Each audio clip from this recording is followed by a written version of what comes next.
All right. Our next topic. While the SEC has created a path for Bitcoin futures funds to go public, spot ETFs continue to get the axe. WisdomTree and Van Eck have both had their applications denied, and the SEC last week delayed a decision on NYDIG's spot ETF filing. And the SEC has also been settling scores, fining T0 $800,000 this week and issuing a cease and desist as part of a settlement with the firm. Joining us now to discuss is SEC defense attorney and former SEC branch chief, Lisa Braganza. Hello there, Lisa. Thanks for joining us. So off the bat, I want to get your critique on the SEC and how they've been regulating the crypto industry. Have they been fair, more conservative? I certainly wouldn't say that they've been particularly liberal or progressive.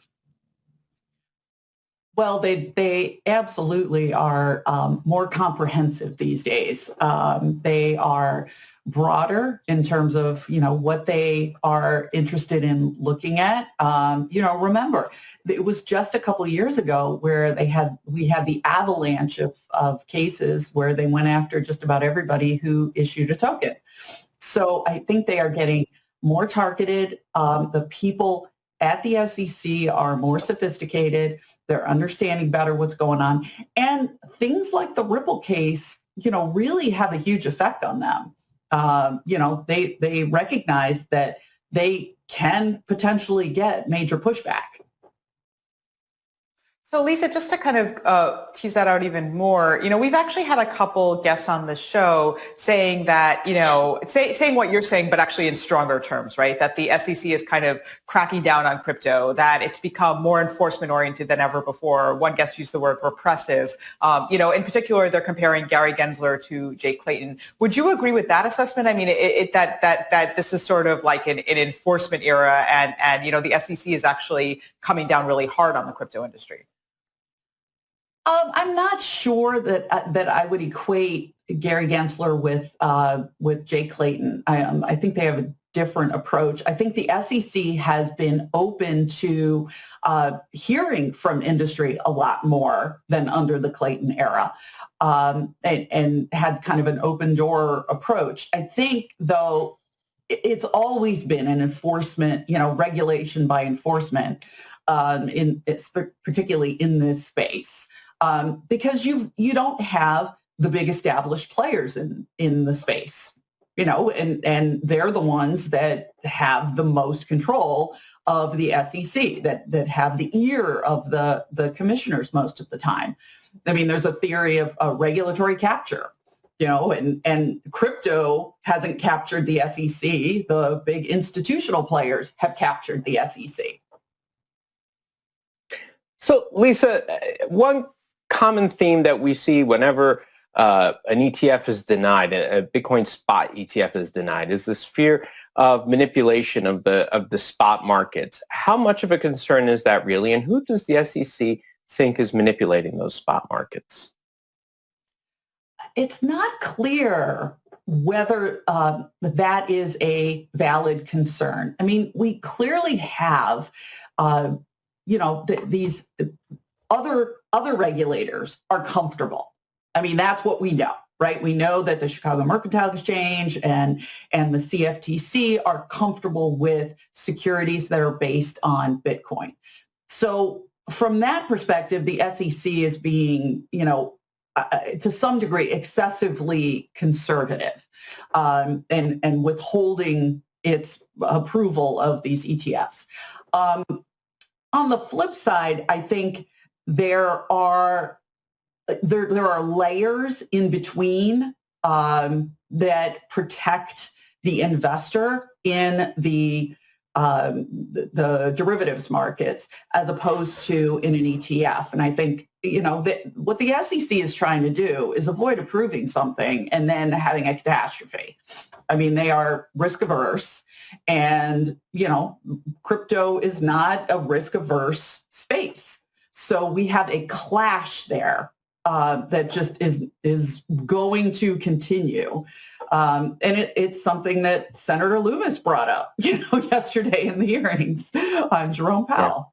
Yeah. So just these kinds of conflicts of basic fundamental views of the markets, I think, are not going to get resolved soon.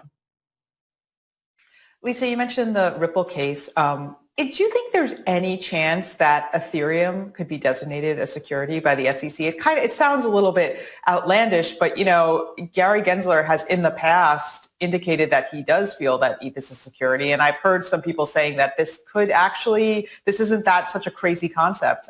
What do you think? Well, I would say that ETH. I mean, according to most people at the SEC, I think Clayton and Gensler, ETH started off as a security. It was offered, and people expected it to go up. It was based on, the efforts of the returns were based on the efforts of others. So what was interesting is that it's morphed into a commodity, more of a currency.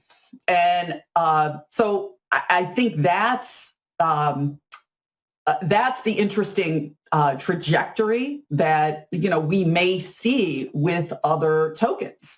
Something may have been offered as a security at some point, but just become so used as currency. I mean, we could use Tesla stock as currency. We could all just decide on that. We can decide to use anything as a currency. It's changing from being offered as something that is going to offer returns based on the efforts of others to this is just a store of value, a way for us to exchange, so that I don't have to go to Walgreens and trade my legal services for toothpaste. I suppose that's why these safe harbor rules have been proposed to give these projects time to become commodity-like cryptocurrencies, if that's the goal that they have. But, pivoting to the hearing yesterday, you just mentioned, with Senator Cynthia Lummis and her critique. I wonder what were some of your top takeaways from Fed Chair Jerome Powell's hearing? There were two major things that I took away from that. Number one was I thought Senator Lummis raised a really important point, and it is that these state chartered banks, the SPDIs in Wyoming, have not, they've had applications pending for, a long time. I think the first one was in from Kraken or Avante, then that was in 2020. And this points out one of the fundamental problems we have with federalism. These applications were to open a master account at the Federal Reserve so that these banks, these SPDIs, would have access to the Fed window. And, my first reaction is that's perfectly logical, particularly because these SPDIs would have to maintain 100% of their deposits on reserve. So they're not like banks. There isn't the risk. The reserve or the deposits would not be insured by the FDIC. So it seems like there shouldn't be a problem. But here's the difficulty. These are entities. These are depository institutions that are regulated by state. And we have a history, if you remember back during the Great Recession, of state agencies not necessarily being able to fully manage the complexity of new products out there. I mean, let's remember AIG, right? The state insurance regulators blew it. They just didn't get that AIG was doing something, and that became systemically dangerous. And that's, I think, the fundamental thing that Jerome Powell did not want to say. Who wants to say to a senator from a state, we're not confident that your regulation or your management of these state banks is going to be adequate? So that was one thing I took away. The other thing I took away was that it was interesting to see how the chairman dealt with insider trading and the fact that he's had 3 people, prominent people, Robert Kaplan, Eric Rosengren, Richard Clarita, resign over potential, insider trading. I mean, they haven't been charged, but, clearly there are improprieties, let's say, in terms of their reporting of their trades. And so he touted his new, the new system that the Fed has put in place, that they are not going to allow equities trading. Everybody's going to have to buy mutual funds, and you're going to have to put in orders 45 days in advance, and you're not going to be able to cancel those orders. Yeah. So it's a nice process. I did want to ask you a little bit more about that because, of course, Professor Clarita resigned from the Fed 2 weeks before he was going to expire anyway, just because of all this controversy. And Chairman Powell was basically several times it was brought up, this whole idea of insider trading. Yet that's coming from Congress, so which has been notorious about having these guys doing trades while they're looking at the legislation before anyone else does. How bad of a problem is it, not just at the Fed, but within government itself? Who's exempt from insider trading rules still? And has there been any reform from lawmakers to police themselves to the point that they are basically at par with the general public when it comes to insider trading? Oh, that's so, there's so much good stuff in there, and I'm glad you brought it up. Yes, it was kind of rich to have Congress folks who basically exempt themselves. I mean, yes, there have been insider trading cases settled against members of Congress, and they are subject to certain statutes. I mean, there was a recent statute, but to be honest, it's really hard for the SEC to go hammer the folks who write their paychecks.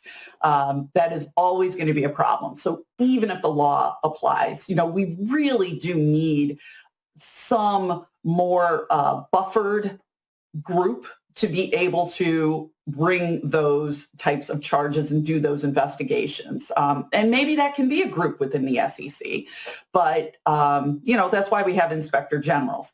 But you absolutely identify a huge problem, Lawrence, and that's that